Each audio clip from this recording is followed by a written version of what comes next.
അതായത് എല്ലാം ലംഘിച്ചുകൊണ്ടാണ് ഇതെല്ലാം ചെയ്തത്. അതിൽ ദേവസ്വം ബോർഡ് പ്രസിഡന്റിന്റെ കത്തുണ്ടായിരുന്നു, അടിയന്തരമായി ഉത്തരവിറക്കണമെന്ന് ആവശ്യപ്പെട്ട്. 27-ാം തീയതി സ്പോൺസർഷിപ്പിൽ ഈ പ്രവൃത്തി നടത്താൻ ബോർഡ് ഉത്തരവിറക്കി. എന്നിട്ട് കോടതി പറഞ്ഞിരിക്കുന്നത് എന്താണ്? കോടതി പറഞ്ഞിരിക്കുന്നത് അതായത് ഒരു കൃത്രിമ അർജൻസി ഉണ്ടാക്കി. 2025 വീണ്ടും 2024 ചെയ്യാൻ പറ്റിയില്ല. 2025 ഒരു കൃത്രിമ അർജൻസി ഉണ്ടാക്കി ശില്പങ്ങൾ കൊണ്ടുപോകാൻ വീണ്ടും ശ്രമം ആരംഭിച്ചു. നവംബറിൽ ആരംഭിക്കുന്ന മണ്ഡലകാലത്തിന് മുമ്പ് ശബരിമലയിൽ തന്നെ അറ്റകുറ്റ പ്രവൃത്തി നടത്താൻ സമയമുണ്ടായിട്ടും ദ്വാരപാലക ശില്പങ്ങൾ പുറത്തു കൊടുത്തുവിടാൻ സൗകര്യമൊരുക്കിയെന്നാണ്. എന്തിനാണ്? When steps were once again initiated to fabricate a false sense of emergency, ഒരു കൃത്രിമ എമർജൻസി ഉണ്ടാക്കി ഈ ദ്വാരപാലക ശില്പം 2019 കളവ് നടന്നു എന്നറിഞ്ഞിട്ടും 2024-ലും 2025-ലും ഇത് പുറത്തു കൊണ്ടുപോകാൻ ശ്രമിച്ചു. അതിന് ദേവസ്വം മന്ത്രി വാസവനും ദേവസ്വം പ്രസിഡന്റായിരുന്ന പ്രശാന്തിനും പൂർണ്ണമായ ഉത്തരവാദിത്വമുണ്ട്, ഗൗരവമുള്ള ഉത്തരവാദിത്വമുണ്ട്. അപ്പം മന്ത്രി വാസവൻ രാജിവെക്കണം എന്ന ഞങ്ങളുടെ ആവശ്യത്തിൻ്റെ അടിയിലാണ് ഈ കോടതി ഉത്തരവിലൂടെ അടിവരയിട്ടിരിക്കുന്നത്. ഇവർക്കെല്ലാം ഉത്തരവാദിത്വമുണ്ട്. എന്നിട്ട് ഇവരെല്ലാം മാന്യന്മാരായി മന്ത്രിസഭയിലിരിക്കുക. പിന്നെ എന്ത് ചർച്ച നടത്താനാണ് അസംബ്ലിയിൽ?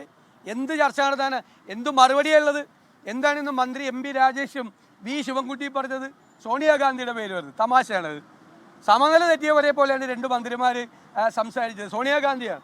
സ്വർണ്ണക്കേസ് കൊള്ള നടത്തിയ 3 CPM നേതാക്കന്മാർ ജയിലിലാണ്. 3 പേര്, അറിയപ്പെടുന്ന 3 CPM നേതാക്കന്മാർ ജയിലിലാണ്. അവർക്കെതിരായി ഒരു നടപടി എടുക്കാൻ പോലും ധൈര്യമില്ലാത്ത പാർട്ടിയാണ് CPM. എന്നിട്ട് കടകംപള്ളി സുരേന്ദ്രന് വ്യക്തമായ പങ്കുണ്ട്. ഞങ്ങൾ ആരോപണം ഉന്നയിച്ചു.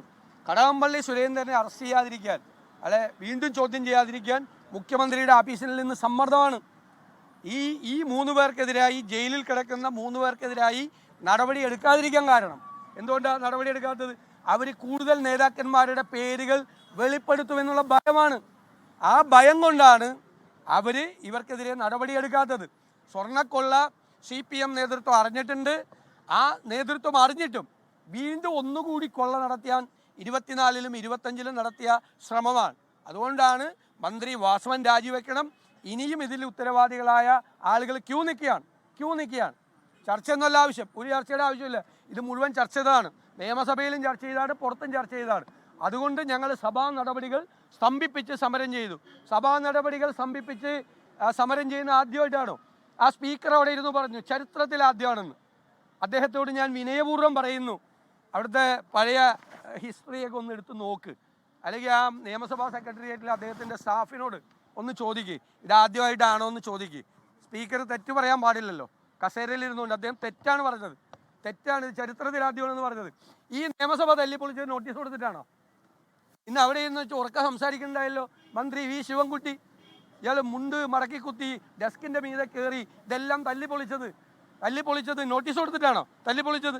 ഞങ്ങളൊരു അതിക്രമവും കാണിച്ചിട്ടില്ലല്ലോ നിയമസഭയിൽ ഇതുവരെ. ഈ 5 കൊല്ലം ഒരു അതിക്രമവും കാണിച്ചിട്ടില്ലല്ലോ.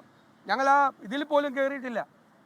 ഇന്നിപ്പോൾ ഭരണപക്ഷമാണ് വന്ന് അവരുടെ മന്ത്രിമാരുടെ പ്രസംഗവും അവരുടെ നന്ദി പ്രമേയ ചർച്ചയും തടസ്സപ്പെടുത്തിയത്.